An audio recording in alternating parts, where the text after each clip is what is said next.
গতকাল আচার্যদেব কলকাতায় অবস্থান করছিলেন। দেওঘর থেকে আশ্রম থেকে কলকাতায় এসে কালকে রাত্রে থেকে আবার আজকে ভোরবেলায় প্লেনে করে আসামে শিলচরের উদ্দেশ্যে তিনি যাত্রা করেছেন। ওখানে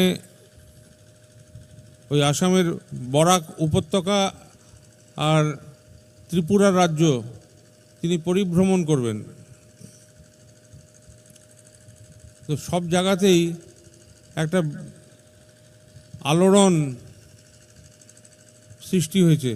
এই যে আমরা যে ঠাকুরকে কেন্দ্র করে চলি, ঠাকুরকে আমাদের নিজেদের জীবনে নিয়ে চলি, আমরা যারা আমাদের জীবনে সবসময় একটা আলোড়ন, একটা উচ্ছ্বাস, একটা আনন্দ সবসময় লেগেই থাকে।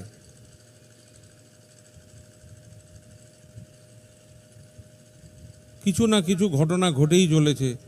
এই যে আমরা ঠাকুরকে নিয়ে আমাদের জীবনে ঠাকুরকে একদম আষ্টেপৃষ্ঠে জড়িয়ে রেখে জীবনে চলার চেষ্টা করি। এইভাবে চলার মধ্যে দিয়েই কিন্তু আমাদের নিজেদের জীবনের যত কিছু দোষ ত্রুটি দুর্বলতা এগুলো নিয়ন্ত্রিত হয়। ঠাকুরকে নিয়ে চলার মানে হচ্ছে, উদ্দেশ্যই হচ্ছে যে তার মনের মতো হয়ে ওঠার জন্যই তাকে নিয়ে চলি। সেটাই হচ্ছে আমার জীবনের মানদণ্ড। তিনি যেমনটি চান নিজেকে তেমনভাবে কোনো না কোনো ছলে বলে কৌশলে, কোনো না কোনো কারণে অজুহাতে বাহানায় কোনো না কোনোভাবে তার সাথে যুক্ত হয়ে চলা, তার মনের মতো হয়ে সামান্য একটু চলা, এই চলার মধ্যে দিয়েই কিন্তু জীবনে সার্থকতা লাভ হয় এবং জীবন যাকে বলে একেবারে ঐশ্বর্যমণ্ডিত হয়ে ওঠে। সমস্ত দুর্বলতা ওইরকমভাবেই নিয়ন্ত্রিত হয়, খসে পড়ে অজান্তে, নিজের অজান্তে। আমরা দেখি আমাদের কত ধরনের ত্রুটি আছে নিজেদের চলায়। আমরা সেগুলো যখন সাধারণভাবে চলি সেগুলো আমরা খেয়াল করি না, বা খেয়াল করলেও এগুলো প্রশ্রয় দিয়ে ফেলি। চলার মধ্যেই কত কিছু থাকে আমাদের, সেগুলো আমরা প্রশ্রয় দিই। আমাদের নিজেকে নিয়েই এত বেশি মমতা, এই যে আমাদের যে অভ্যাস, এই অভ্যাসটা আমার জীবনের পক্ষে ভালো না মন্দ এইসবের আমরা পরোয়াও করি না। ওই যেটা অভ্যাস হয়ে গেছে সেই অভ্যাসের বাঁধা গতে চলতে থাকি। তার থেকে অন্যরকমভাবে চলার কথা ভাবতেই পারি না। হয়তো জানি যে এইভাবে চলাটা কিন্তু আমার ক্ষতির কারণ হতে পারে, কিন্তু তাও এর বাইরে থেকে বেরোতে পারি না। যেমন ধরা যাক, একটা মানুষ খুব ধূমপান করে, বিড়ি সিগারেট খায়। সেই অভ্যাস জানে যে বিড়ি সিগারেট খাওয়া খারাপ, কি হতে পারে, কি হয়, তার হাজার হাজার উদাহরণ আছে, চোখের সামনে দৃষ্টান্ত আছে, কিন্তু তাও যে খায় সে ছাড়তে পারে না, সেতে মুক্ত হতে পারে না। এটা হচ্ছে মানুষের প্রকৃতিটাই এরকম, আমাদের প্রকৃতিটাই এরকম। কিন্তু আমরা যারা ঠাকুরকে নিয়ে চলার সংকল্প নিয়েছি, যারা সত্যিকারেরই তার সাথে যুক্ত হয়ে থাকার চেষ্টা করে চলি কোনো না কোনোভাবে, এই চলার মধ্যে দিয়েই কিন্তু এই দুর্বলতাগুলো খসে পড়ে। এরকম এই যে ভালোবাসার টান, এতেই কিন্তু কাজ হয় সহজভাবে। এর পেছনে কোনো কৌশল নেই, কোনো যুক্তি নেই। আমি একটা গল্প বলি। এই যে গত 3-4 বছর ধরে দীক্ষাপত্রর কাজ হচ্ছে, ডিপি ওয়ার্ক হচ্ছে সারা দেশে। সব দাদারা, মায়েরা, ছোট ছোট ছেলে মেয়েরা, বাচ্চা কাচ্চারা সবাই তাদের মতো করে আচার্যদেব ইচ্ছা প্রকাশ করেছেন, তিনি প্রেরণা দিচ্ছেন এবং সবাই এই কাজে লেগে পড়েছে। এই কাজে তো একটা দেশ, সারা দেশ জুড়ে একটা সাংঘাতিক, এই সমগ্র সমাজের বুকে একটা আলোড়ন উঠেছে। আর এইভাবে আলোড়ন ওঠার ফলে কি হয়েছে, আচার্যদেবের কাছে পৌঁছানো, আচার্যদেবের কাছে যাওয়া, তাকে দর্শন করা, এর প্রবণতাও সব জায়গার মানুষের বেড়ে গেছে। তো এরকম এক জায়গা থেকে একটি ছেলে এসছে দেওঘরে আশ্রমে, আচার্যদেব নাটমণ্ডপে বসে আছেন। তো সেই ছেলেটি বলছে যে সাংঘাতিক তার নেশা, মদের নেশা, সে ছাড়তে পারে না। আর এই মদের নেশা এমন মানে মারাত্মক যে তার ভালো চাকরি ছিল, চাকরি থেকে তাকে বরখাস্ত করে দিয়েছে, তার পরিবার পরিজন তাকে পরিত্যাগ করেছে, এমনকি তার স্ত্রী সন্তান তাকে ত্যাগ করে চলে গেছে। সে এখন একেবারে মানে তার কিছু নেই, রিক্ত, কিন্তু তাও সে মদের নেশা ছাড়তে পারে না, এরকম তার অবস্থা। মানে বলছে যে আমি কি করব জানি না, আমি মদ খাওয়ার ফলেই আমার এটা হয়েছে বুঝতে পারি, কিন্তু আমি মদ ছাড়তে পারি না, আমার সংসার, চাকরি বাকরি সব কিছু চলে গেছে, আমার আর জীবনে কোনো কিছু আর অর্থ খুঁজে পাচ্ছি না।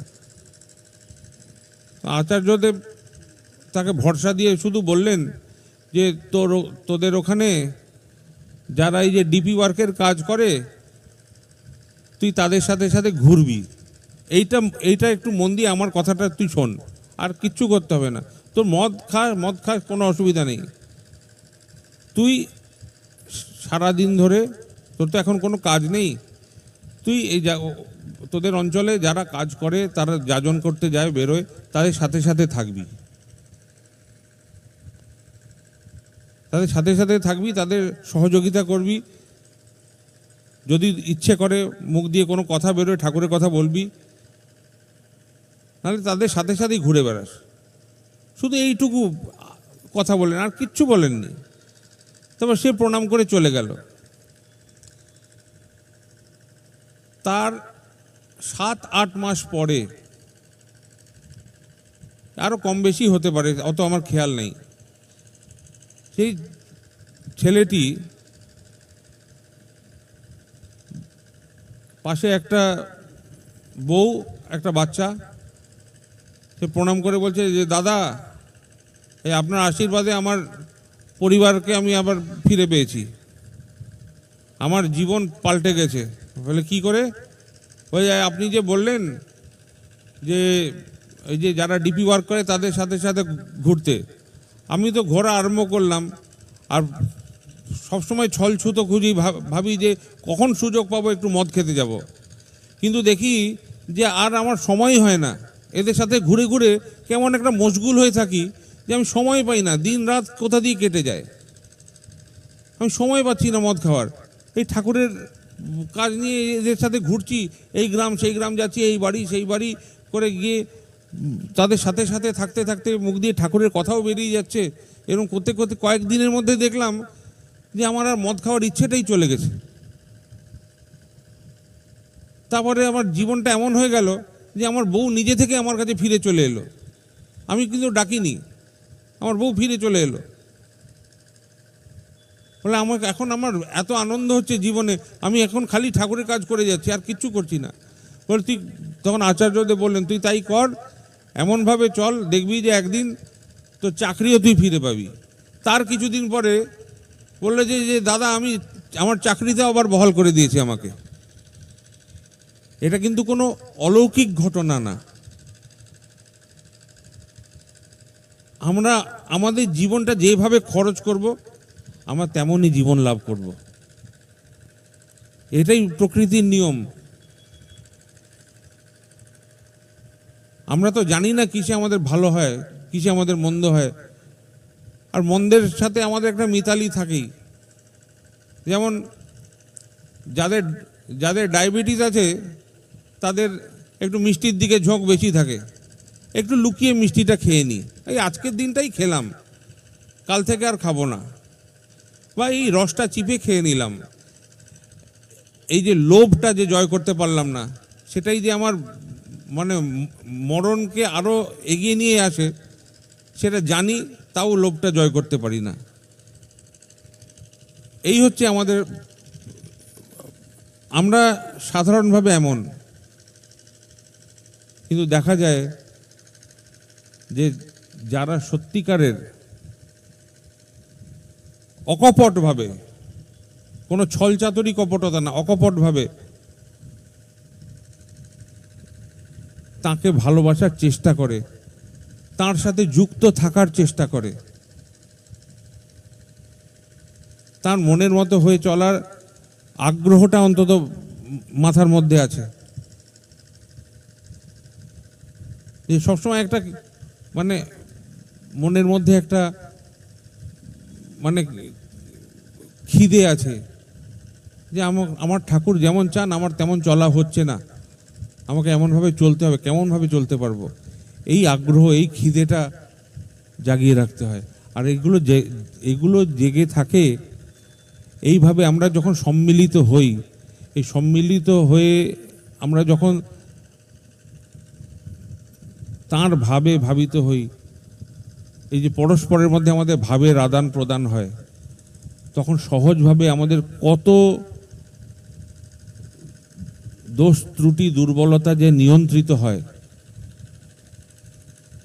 তার কোনো হিসাব কেউ দিতে পারবে না, হয়ই। তাহলে আমরা এইভাবে সম্মিলিত হব কেন? কষ্ট করে এখানে আসতে, এই যে যেখানে যেখানে ঠাকুরের উৎসব হয়, অনুষ্ঠান হয়, সেখানে আমরা কষ্ট করে আসতে যাব কেন? এই একটা দিন সারাদিন নষ্ট করতে যাব কেন? নিশ্চয়ই আমাদের আনন্দ হয়, নিশ্চয়ই আমাদের আমরা কিছু পাই, এই আগ্রহেই তো আমরা আসি, এতেই আমাদের জীবন পরিশুদ্ধ হয়।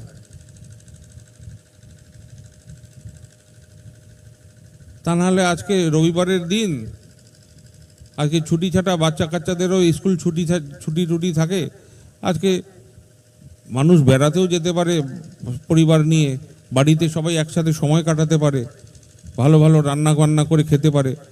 নাহলে এরকম দূর দূরান্ত থেকে খরচ করে, গাড়ি ঘোড়া বদল করে, এই করে সেই করে দূর দূরান্ত থেকে আসা, কি করতে না, একটু গরমের মধ্যে সেদ্ধ হওয়ার জন্য। এই যে এখানে সবাই বসে আছেন, সবারই কিন্তু গরম লাগছে, কিন্তু কারোর কিছু কষ্ট হচ্ছে না, কি পেটে খিদে নিয়ে বসে থাকার জন্য। এটাতেও আনন্দ। আমার বাড়িতে কিন্তু পেটে খিদে লাগলে আমার তখন মাথায় গরম রক্ত উঠে যায়, কখন রান্নাটা নামবে। কিন্তু এখানে দেখেন কি সুন্দর আনন্দ করে আমরা বসে আছি, আমাদের কখন যে ভান্ডারা আরম্ভ হবে সেদিকে কোনো হিসাব নেই। এরকম করে যদি কথাবার্তা, আলাপ আলোচনা, ভজন কীর্তন চলতে থাকে, চলতেই থাকবে।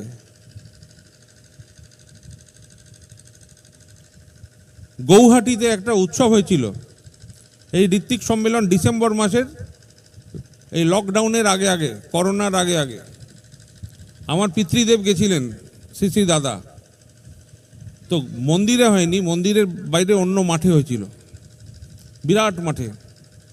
তো বাবা একটা মণ্ডপে বসছিলেন, এরকম এর থেকে আরও বড় মণ্ডপ, আর লাখ লাখ লোক চারদিকে মাঠে ছড়ানো। বাবা বললেন যে ওই আমার ভাইপো অবিন আছে, অবিনদের সাথে গান গায় মনোজকে বললেন যাই মনোজ গান শোনাতো। তো মনোজ গান ধরলো। এমনি এই যে এইসব ব্যান্ড ট্যান্ড এইসব কিছু ছিল না, গিটার ব্যান্ড কিছু না, ও খালি গলায় গান ধরা আরম্ভ করলো। তারপরে এখান থেকেই ঢোল খোল এইসব আসলো, কোথা থেকে হারমোনিয়াম আসলো, তারা সব সঙ্গত দিতে বসে গেল। আর বাবা গান শুনছেন, নিজে উচ্ছ্বসিত হচ্ছেন।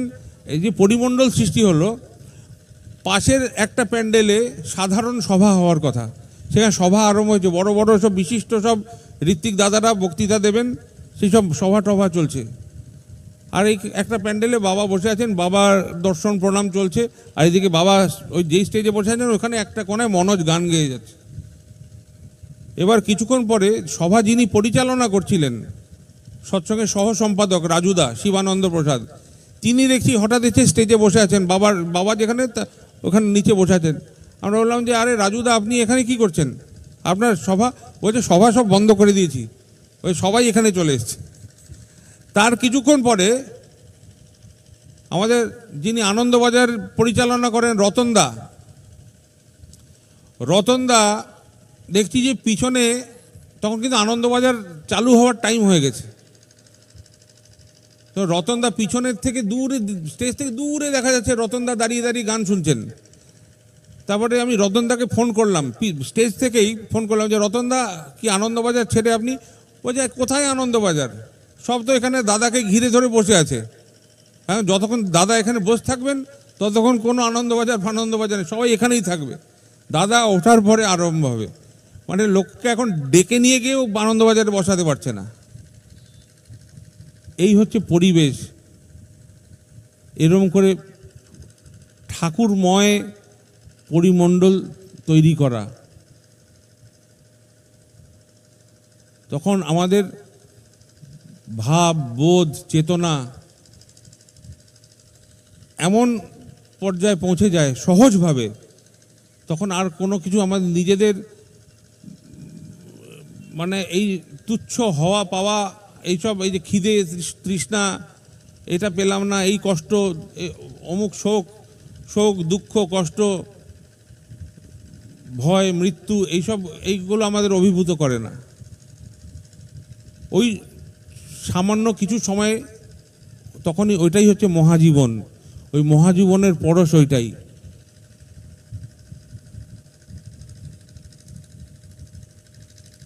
এই মহাজীবন লাভ করার কথাই ঠাকুর বলেছেন, এটাই মহাজীবন। আর এটাই একমাত্র সম্ভব ঠাকুরকে ভালোবাসলে, ঠাকুরময় হয়ে উঠলে। নিজের খেয়ালে চললে হয় না, আমার খেয়ালে আমি যা করছি তা করলে হবে না। আমার ঠাকুর যা করতে বলেন, যেমনভাবে করতে বলেন, যেমনভাবে পা ফেলতে বলেন তেমনভাবেই পা ফেলতে হবে, যেমনভাবে তাকাতে বলেন তেমনভাবেই তাকাতে হবে, যেমনভাবে ঘুমোতে বলেন তেমনভাবেই ঘুমোতে হবে। এইটা যার যত সহজ হয়, যত স্বাভাবিক হয়, তার জীবন তেমনি মহাজীবন হয়ে ওঠে। সেখানে কোনো শর্ত নেই, শুধু ভালোবাসা। এইটা আমি করতে পারি না ঠাকুর, আমি মাছ ছাড়া থাকতে পারবো না।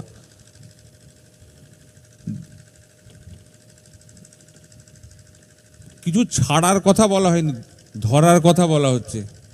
ঠাকুরকে ধরো, ঠাকুরকে ধরলে যা ছাড়ার তা এমনি ছেড়ে যাবে। প্রথমে ছাড়ার গল্প করার কি আছে? যাকে ধরার তাকে ভালো করে ধরলেই যা ছাড়ার তা জীবন থেকে এমনি খসে পড়ে যায়।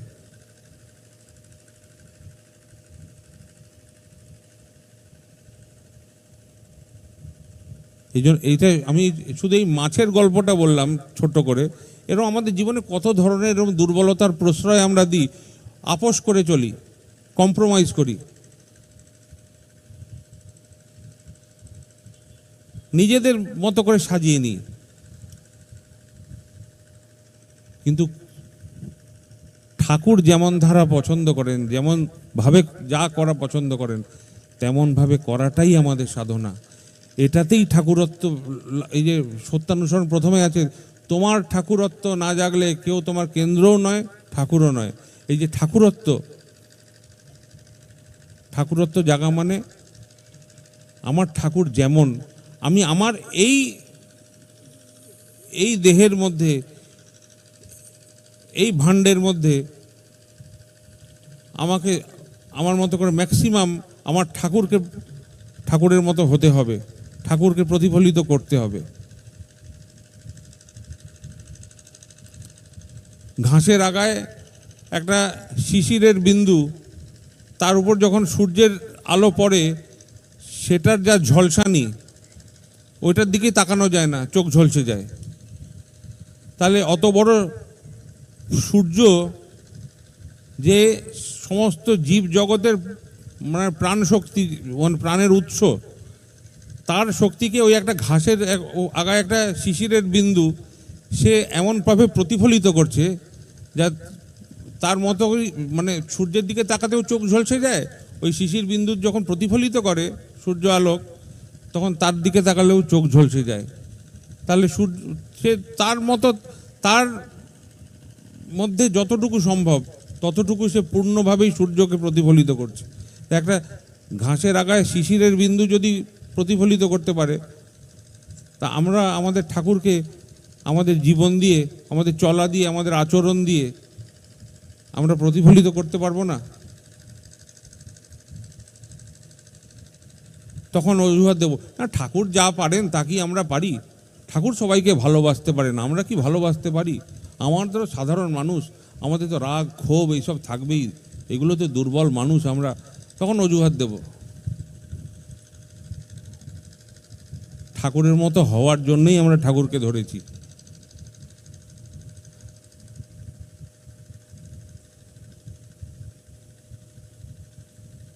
আমার মধ্যে যদি আমার ঠাকুরকে যদি মানুষ না বুঝতে পারলো, তাহলে আমার জীবনটাই তো ব্যর্থ। আমার মধ্যে দিয়ে আমার ঠাকুরকে বুঝতে হবে।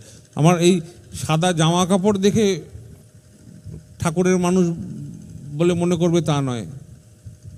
আমার চলা দেখে, বলা দেখে, আমার অঙ্গ ভঙ্গি দেখে, আমার আচরণ দেখে, আমার কথাবার্তা দেখে, আমার লোকের সাথে ব্যবহার দেখে, তখন তাতেই মানুষ বুঝতে পারবে ঠাকুরের মানুষ। এই সবার কিছু, সব কিছুর মধ্যে থেকেও আলাদা, এ অভিনব।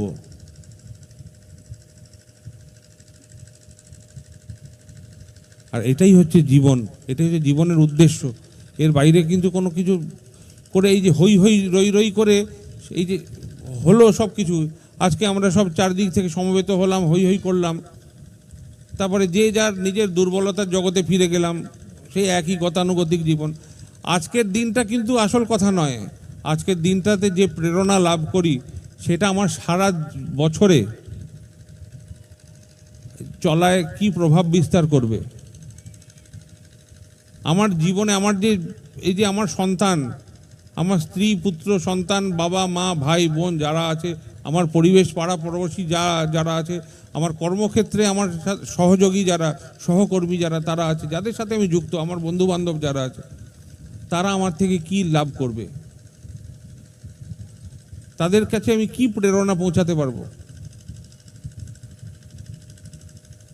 এই যে মায়েরা সব বসে আছেন, মায়েরা যখন বাড়ি ফিরে যাবেন, মায়েদের বাড়ি ফিরে গিয়ে অন্তত তাদের সন্তানরা তাদের থেকে কি শিখবে? মায়েরা যেমন, আপনারা যেমন, আমরা তেমনই। এই সমাজে মায়েরা যেমন, এই সমাজটা তেমনই। মায়েদের বিশেষভাবে বলছি, আপনাদের নিজেদের জীবন দুর্বলতায় ঘিরে রাখবেন না। অযথা এই কুটকচালি, পরনিন্দা, পরচর্চা এইসবের মধ্যে ঘিরে, এইসবের মধ্যে থাকবেন না। বাড়ির পরিবেশটা এমন করেন যাতে আপনাদের সন্তানরা ভালো মানুষ হয়, নিজের আগে পরের কথা ভাবতে শেখে, তাদের অন্তর যেন পরের দুঃখে কেঁদে ওঠে, এরকম করে মানুষ করেন।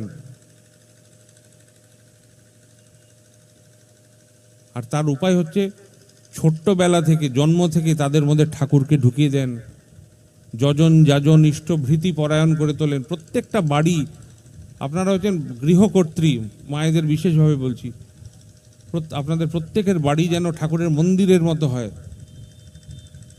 প্রত্যেকটা মানুষ যাতে ঠাকুরমুখী হয়, ইষ্টভৃতি পরায়ণ হয়, প্রার্থনাশীল হয়। প্রত্যেকটা মানুষ যেন পরস্পরের সাথে এমনভাবে বাঁধা থাকে যেন একটা ইউনিট, সবাই মিলে একটাই আমি, এরকম যাতে ভাব হয়। প্রত্যেকের বাড়ি এমন হওয়া উচিত, প্রত্যেকের চলা বলা এইভাবে নিয়ন্ত্রিত হওয়া উচিত। প্রত্যেককে ভালো কাজের জন্য প্রেরণা দিতে হয়, নাহলে প্রত্যেকটা বাচ্চা স্বার্থপর হয়ে ওঠে। আর স্বার্থপরতা দিয়ে কখনো দুনিয়ার কোনো ভালো হয় না। নিজের আগে যদি অন্যের কথা না ভাবি, তাহলে কখনো দুনিয়ার ভালো হয় না। পরের ভালো না করো তো নিজের ভালো হবে কিসে, পরস্পরের ভালো করা সেই তো ভালো হবার দিশে। এটা ঠাকুর বলছেন। আর এই ভালোর প্রথম বীজটা মানুষ পায় মায়ের থেকে, বাড়ির থেকে।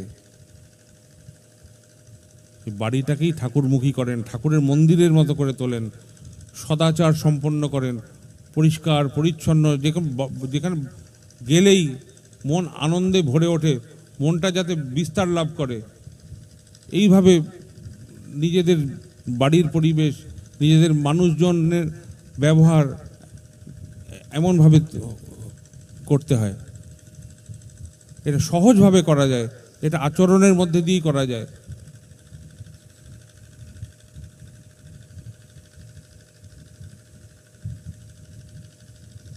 আগ্রহ থাকলে, ইচ্ছা থাকলে তাতেই হয়। প্রতিদিন সাধ্যমতো নাম ধ্যান করতে বসতে হয়, ইষ্টভৃতি করতে হয়, নিয়মিত ঠাকুরের বাণী পাঠ করতে হয়, সত্যানুসরণ।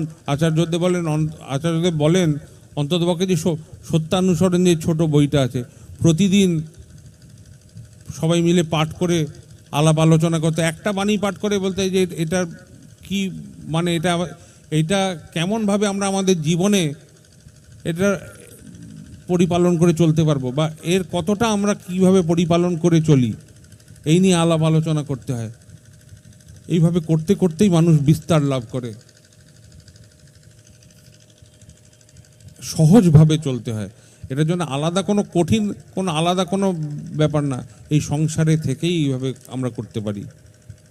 ঠাকুর যা করতে বলছেন কোনো কিছু বাদ দিয়ে না, কাউকে কোনো কিছু ত্যাগ করা না, বাদ দেওয়া না, সবাইকে গ্রহণ করতে হয় এবং যথাযোগ্য মর্যাদা দিতে হয়।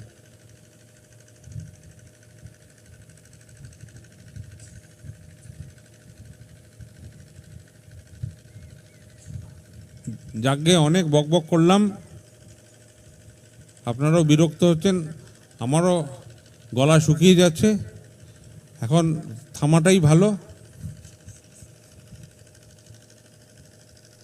আমি কিন্তু বেশিক্ষণ আর এখানে থাকবো না, আমাকে আবার এখানে যতক্ষণ পারি থেকে আপনারা উৎসব করবেন, আমি আবার কিন্তু পালিয়ে যাব তাড়াতাড়ি। আমাকে আবার ফিরতে হবে কলকাতায়, আবার আমার কালকে সকালবেলা অনেক কাজ আছে। আপনারা সবাই ভালো থাকেন, সবাইকে ভালো রাখেন, পরস্পরকে ভালো রাখেন, প্রত্যেকের সহায় হন, আশ্রয় হন। কাউকে ত্যাগ করবেন না, কাউকে ফেলে দেবেন না, কাউকে নিজে থেকে দূর করবেন না। প্রত্যেককে সুযোগ দিতে হয়, ক্ষমা করতে হয়, তাহলে নিজেও সুযোগ। আমারও তো ত্রুটি থাকতে পারে, আমার দোষ ত্রুটির সময় যদি আমাকে কেউ এভাবে ত্যাগ করে আমার কেমন লাগে। আমিও চাই যে আমার প্রতি সবাই সহানুভূতি প্রদর্শন করুক। আমিও চাই আমার যে ভুল হয়েছে তার জন্য লোকে আমাকে ক্ষমা করুক, আমি তাই চাই। আমি যদি চাই তাহলে আমি কেন ক্ষমা করতে পারি না? আমার কেন সহানুভূতি হয় না? আমার নিজের ছেলে যদি দোষ করে, আমি কি ছেলেকে ত্যাগ করি? তা তো করি না, বরং তার প্রশ্রয় দিই, অনেক সময় ক্ষমা করে তো দিই। তা আমার ছেলের বেলা এক নিয়ম আর দুনিয়ার বেলা আরেক নিয়ম, তা তো হতে পারে না। যাকে আমি ধরে নিয়েছি এ আমার আপন, তার মানে বাদ বাকি সবাই পর।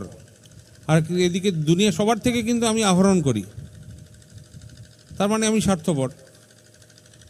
এভাবে স্বার্থপর হওয়া ভালো না। সবার দুঃখে দুঃখী হতে হয়, সবার উন্নতিতে, সবার আনন্দে, সবার সফলতায় আনন্দিত হতে হয়, সুখী হতে হয়। একেই বলে পারস্পরিকতা, একেই বলে সহানুভূতি। এর মধ্যে দিয়েই কিন্তু প্রকৃত ভালোবাসা কি জিনিস সেটা অনুভব করা যায়। এর বাইরে ভালোবাসা কিছু নেই, এর বাইরে কিচ্ছু নেই।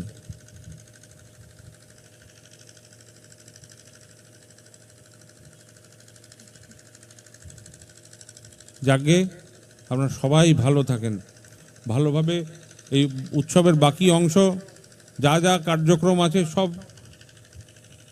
সাফল্যের সাথে সব অনুষ্ঠানগুলো সমাধা করেন, ভালোভাবে প্রসাদ গ্রহণ করবেন। প্রসাদ গ্রহণের সময় হুড়োহুড়ি করবেন না। বাচ্চা কাচ্চা, বয়স্ক যারা মায়েরা, তাদেরকে আগে সুযোগ করে দেবেন। আর যখন সব শেষ করে বাড়ি ফিরবেন, তখনও সাবধানে সবাইকে নিয়ে, যারা সাথে এসছেন সবাইকে দেখে শুনে ভালোভাবে সাবধানে বাড়ি ফিরবেন। কোনো দুর্ঘটনাগ্রস্ত হয়ে পড়বেন না, অসাবধান হবেন না, চোখ কান খোলা রাখবেন, সজাগ সতর্ক থাকবেন, সচেতন হয়ে থাকবেন সবসময়।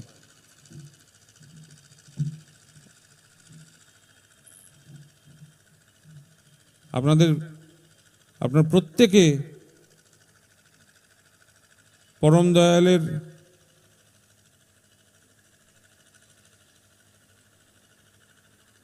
দয়া, প্রেম, করুণা আপনাদের জীবনে ঝরে পড়ুক। আচার্যদেবের অমীয় আশীর্বাদ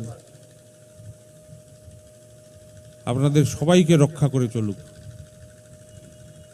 আমি এটাই প্রার্থনা করি পরম পিতার চরণে। জয় গুরু।